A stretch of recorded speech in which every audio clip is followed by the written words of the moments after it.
नमस्कार दोस्तों, मैं हूं आपका दोस्त केबी। तो आज की इस वीडियो में हम 2 सितंबर 2022 को रेलवे ग्रुप डी का पहले शिफ्ट का जो एग्ज़ाम हुआ है, इसमें पूछे गए प्रश्नों को हम लोग डिस्कस करेंगे। अच्छा, एक महत्वपूर्ण चीज़ मैं आपको बता दूं कि हम लोगों के द्वारा यहाँ पर जो प्रश्न डिस्कस किए जाते हैं, ऐसा नहीं है कि प्रश्नों की लैंग्वेज आपके पेपर के एकदम समान होती है। कई बार कुछ प्रश्नों के लिए हमें केवल कीवर्ड ही मिलते हैं और उसी कीवर्ड के अनुसार हम लोग यहाँ पर प्रश्न बना करके डिस्कस करते हैं। तो कोशिश यही होती है कि उससे मिलता जुलता या जिस प्रकार से वो प्रश्न पूछा जा सकता है, उस प्रकार से हम लोग यहाँ पर प्रश्न को लिख करके आप सभी लोगों के लिए यहाँ पर डिस्कस करें। तो इस वीडियो की जो PDF फाइल है वह आपको टेलीग्राम चैनल केवी गुरुजी और kvguruji.in दोनों पर मिल जाएगी। तो वहाँ से आप PDF को डाउनलोड कर सकते हैं। तो चलिए अब इस वीडियो की हम शुरुआत करते हैं। देखिए, एक प्रश्न पूछा गया था कि मरु महोत्सव किस राज्य में मनाया जाता है। अब ये प्रश्न भी कुछ अलग तरीके से पूछा गया था, लेकिन आपको ये पता होना चाहिए कि जो मरु महोत्सव है ये आपके राजस्थान राज्य के जैसलमेर में मनाया जाता है। राजस्थान की बात हुई है तो कई सारे त्यौहार आपको ध्यान रखने हैं, जैसे कि हाथी महोत्सव जयपुर में होता है, गणगौर त्यौहार हो गया, उर्स महोत्सव जो कि अजमेर में लगता है, पुष्कर ऊंट मेला हो गया, कोलायत मेला है, बूंदी महोत्सव है, बाणेश्वर का मेला है। तो ये सारे हमारे राजस्थान के त्यौहार हैं। अगला प्रश्न पूछा गया रिपीटेड कि ग्राम पंचायत में सरपंच या फिर मुखिया का जो चुनाव है ये कितने वर्षों पर होता है। तो पंचायती राज व्यवस्था का जो आर्टिकल 243 का क्लॉज ई है उसमें इनके कार्यकाल के बारे में बताया गया है कि 5 वर्षों का इनका कार्यकाल होगा।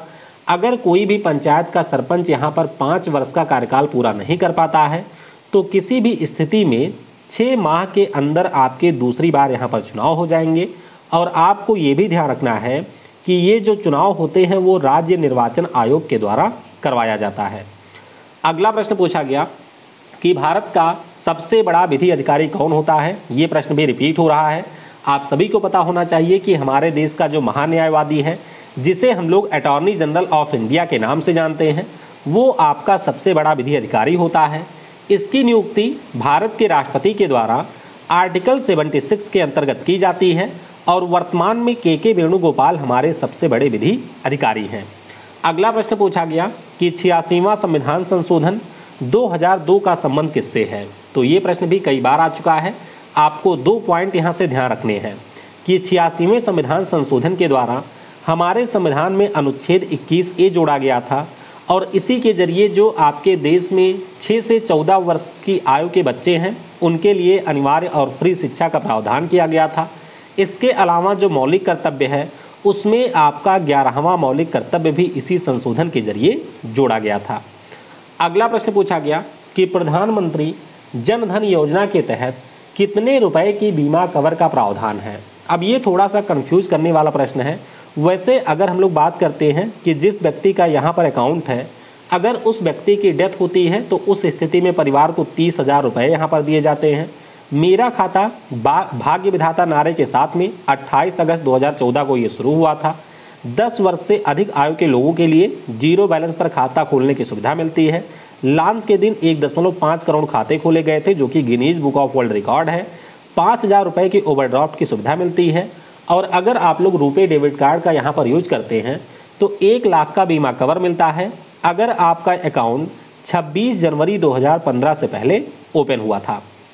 अगला प्रश्न पूछा गया सिंपल सा कि छोटा नागपुर का जो पठार है वहाँ से कौन सी नदी निकलती है।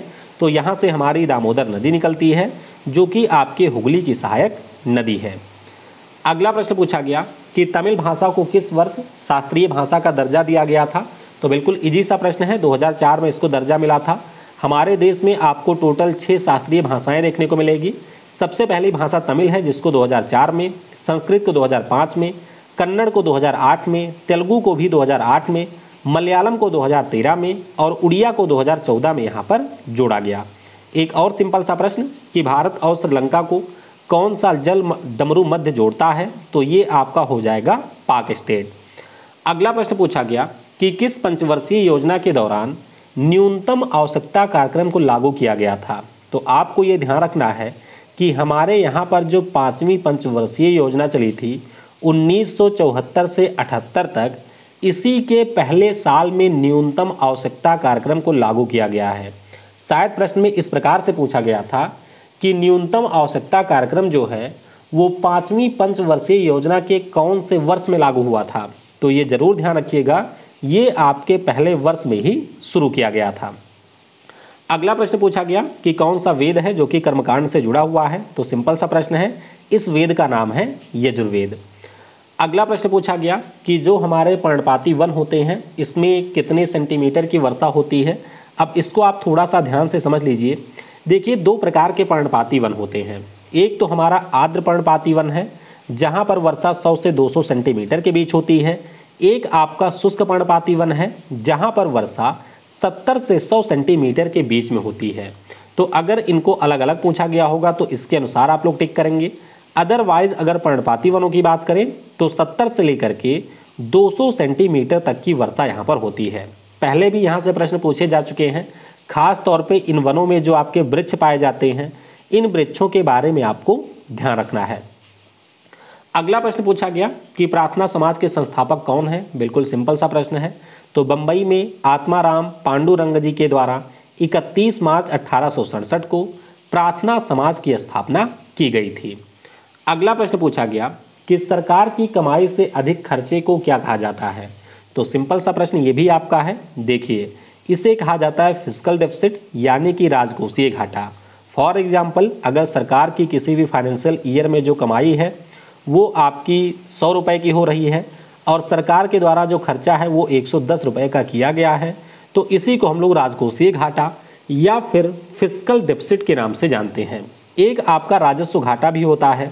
राजस्व घाटा थोड़ा सा अलग है। अलग क्या है? या इसका मतलब है कि मान लीजिए आपकी सरकार ने 100 रुपये कमाई का लक्ष्य रखा था, लेकिन किसी फाइनेंशियल ईयर में वो 90 रुपये ही कमा पाती है, तो यहाँ पर जो 10 रुपये का डिफरेंस है उसी को हम लोग रेवेन्यू डेफिसिट के नाम से जानते हैं। अब आते हैं करंट अफेयर्स पर। करंट अफेयर्स में एक प्रश्न था कि अप्रैल 2022 में दानिश ओपन में किस खिलाड़ी ने तैराकी में स्वर्ण पदक जीता। तो ये आपके आर माधवन के बेटे हैं। नाम इनका है वेदांत माधवन। तो आपको ये पता होना चाहिए, तैराकी के खिलाड़ी हैं वेदांत माधवन। और दानिश ओपन जो कि आपके कोपेनहेगन में हुआ था, उसमें पुरुषों की 800 मीटर फ्री स्टाइल की तैराकी प्रतियोगिता में वेदांत माधवन ने यहाँ पर स्वर्ण पदक जीता था। अगला प्रश्न पूछा गया कि जर्मन ओपन 2022 में कुनलाउत विदितसर्न ने पुरुष एकल में किस खिलाड़ी को हराया। तो ध्यान रखिएगा, इन्होंने हराया था लक्ष्य सेन को। किसे? हमारे देश के लक्ष्य सेन को हराया था। आपको ये भी ध्यान रखना है, जो कि पहले पूछा जा चुका है, कि all England badminton open tournament जो 2022 में हुई है, इसमें विक्टर एक्सल सेन ने लक्ष्य सेन को हराया है। यानी कि अगर हम लोग लक्ष्य सेन की बात करते हैं तो इन्होंने आपके इस साल 2 टूर्नामेंट के फाइनल में पार्टिसिपेट किया। हालांकि दोनों में हार गए, लेकिन इन्होंने आपको रजत पदक भारत को दिलाया है।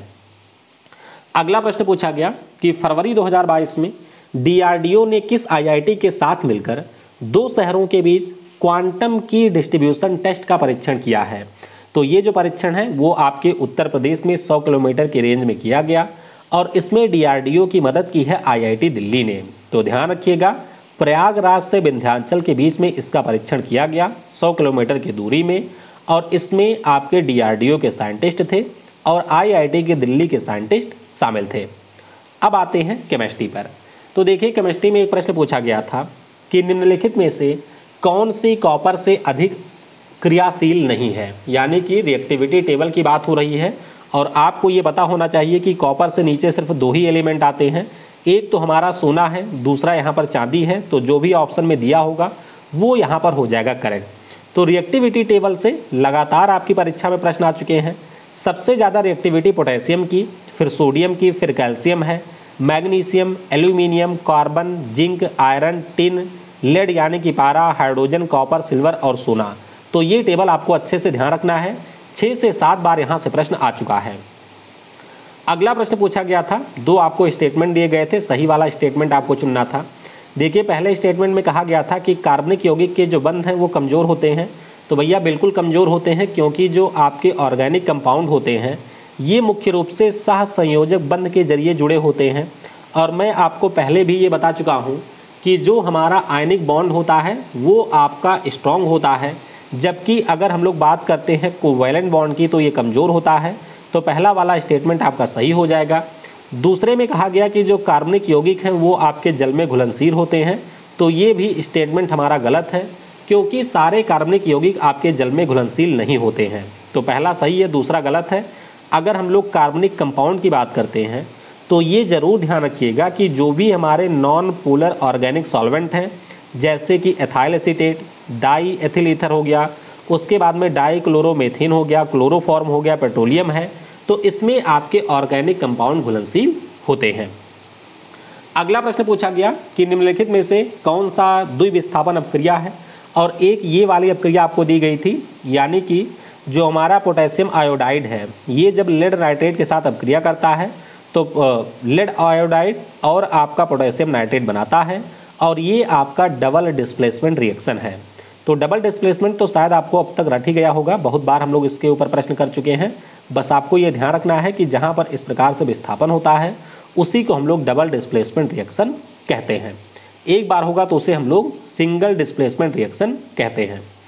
अगला प्रश्न पूछा गया, ये भी देखिए कल या परसों ही पूछा गया था कि निम्नलिखित में से कौन सा प्लास्टर ऑफ पेरिस का उपयोग नहीं है।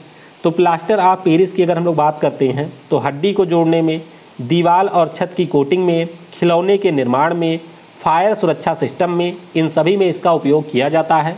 खाना बनाने वगैरह में इसका उपयोग नहीं होता है। बाकी आपको ये भी ध्यान रखना है कि जब हम लोग जिप्सम को 373 केल्विन के ऊपर गर्म करते हैं या 120 डिग्री पर गर्म करते हैं तो उसके बाद में आपके प्लास्टर ऑफ पेरिस का निर्माण होता है। अगला प्रश्न पूछा गया था कि निम्नलिखित में से कौन सा साइक्लोहेक्सेन का फार्मूला है। अब यहाँ पर थोड़ा सा ध्यान दीजिएगा। देखिए अगर आपसे साइक्लोहेक्सेन पूछा गया होगा तो इसका फॉर्मूला होता है C6H12, लेकिन अगर आपसे परीक्षा में पूछा गया होगा साइक्लोहेक्सीन के बारे में तो इसका फॉर्मूला होता है C6H10।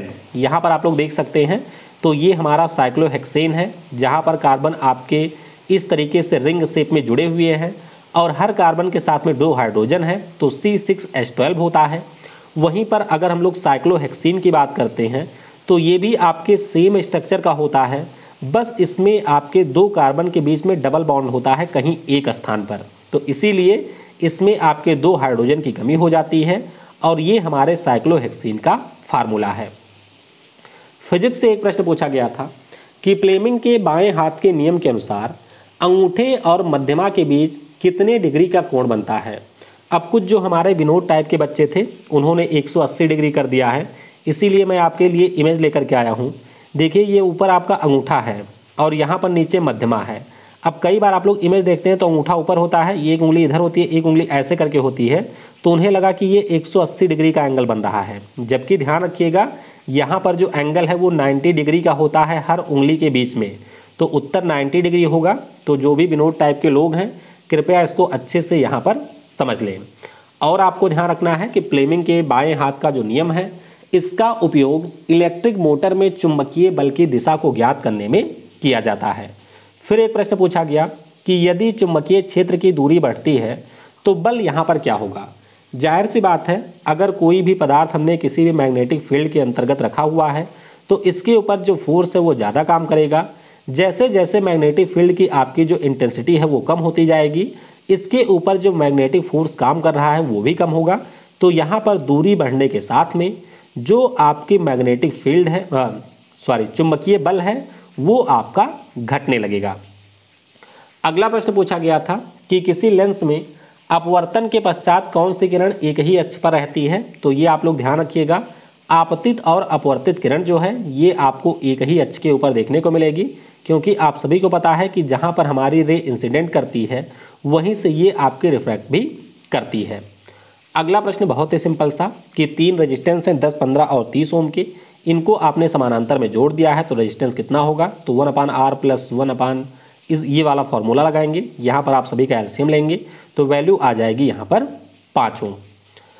अगला प्रश्न पूछा गया कि बादलों का जो रंग है वो सफ़ेद क्यों दिखाई देता है। तो आप सभी को ये पता होना चाहिए कि जो हमारे बादल होते हैं उसमें पानी की बहुत छोटी छोटी बूंदें होती हैं, तो तो जब आपके सूर्य का प्रकाश इन पानी की बूंदों के ऊपर पड़ता है तो इन बूंदों को वो रिफ्लेक्ट कर देती हैं, यानी कि जो प्रकाश के स्पेक्ट्रम के सारे रंग हैं उनको ये रिफ्लेक्ट कर देती हैं और इसीलिए यहाँ पर केवल सफ़ेद रंग बचता है और इसीलिए जो आपके बादल हैं वो हमको सफ़ेद रंग का दिखाई देते हैं। अगला प्रश्न पूछा गया कि अवतल दर्पण है आपके पास में कुछ इस प्रकार से, यहाँ पर C है, यहाँ पर F है, तो आपने जो वस्तु है इसको फोकस के ऊपर रख दिया है तो आपकी इमेज कैसी बनेगी। तो ध्यान रखिएगा यहाँ पर जो रे है कुछ इस प्रकार से जाती है जो कि आपके अनंत पर जाकर के कहीं पर मिलेगी। हालांकि अगर आपने C के ऊपर रखा होता तो इमेज आपकी C के नीचे ही ठीक बनती, लेकिन आपने फोकस पर रखा है तो ये जो इमेज है वो अनंत के ऊपर बनेगी। जो आपकी इमेज है वो वस्तु से बड़ी होगी, रियल होगी और यहाँ पर उल्टी इमेज आपको मिलेगी। अगला प्रश्न पूछा गया कि 3 प्रतिरोध 6, 9 और 6 को समानांतर में जोड़ा गया है तो तुल्य प्रतिरोध क्या होगा। ये भी सिंपल सा है, वही आप लोग फॉर्मूला लगाएंगे, सॉल्व करेंगे तो 2.25 ओम यहाँ पर आंसर आएगा। अगला प्रश्न पूछा गया, ये और ज़्यादा सिंपल है कि यदि किसी चालक के लिए धारा का मान 2 गुना और प्रतिरोध का जो मान है वो आप लोग 3 गुना कर देते हैं तो पावर क्या होगा, P = VI होता है। V की जगह पर आप लोग 3V, I की जगह पर आप लोग प्रतिरोध नहीं होगा, वोल्टेज होगा, वोल्टेज को 3 गुना करते हैं तो यहाँ पर आपको मान बताना था तो P = VI हो जाएगा। यहाँ से आप लोग सॉल्व करेंगे तो 6P आएगा, 6 गुना यहाँ पर बढ़ेगा। अब आते हैं बायोलॉजी पर। तो बायोलॉजी में एक घुमा फिरा के प्रश्न पूछा गया था कि दांतों में सड़न कब होती है। तो देखिए दांतों में सड़न के 2 रीजन होते हैं। एक तो आपने पहले पढ़ा होगा कि जब हमारे मुंह का जो pH मान है वो आपका 5.5 से नीचे होने लगता है तो उस स्थिति में हमारे दांतों में सड़न होने लगती है। इसके अलावा जब आप लोग खाना खाते हैं और अच्छे से कुल्ला वगैरह नहीं करते हैं तो उस स्थिति में क्या होता है, जो बचे हुए खाने हैं उनको खाने वाले बैक्टीरिया होते हैं जो आपके दांतों को अपरदित करते हैं और इसके कारण आपके दांतों में सड़न होती है।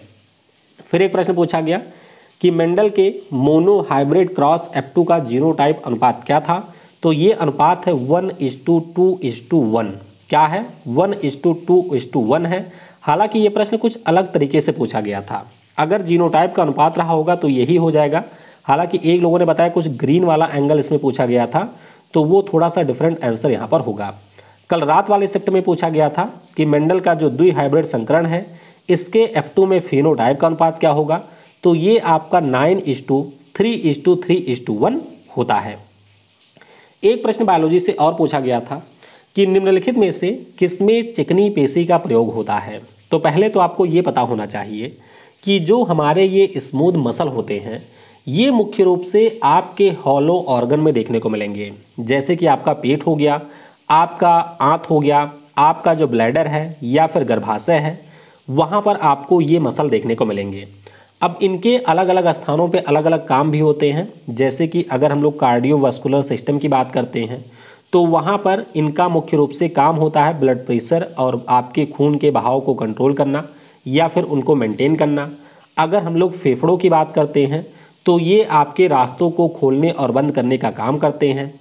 इसी प्रकार से अगर हम लोग बात करते हैं गैस्ट्रोइंटेस्टाइनल सिस्टम के अंतर्गत तो यहाँ पर ये आप लोगों के न्यूट्रिशन के कलेक्शन में और न्यूट्रिशन के मोटिलिटी में काम करते हैं। तो जो आपका ऑप्शन यहाँ पर दिया गया होगा उसी के अनुसार इस प्रश्न को आप लोग अटेंड करेंगे।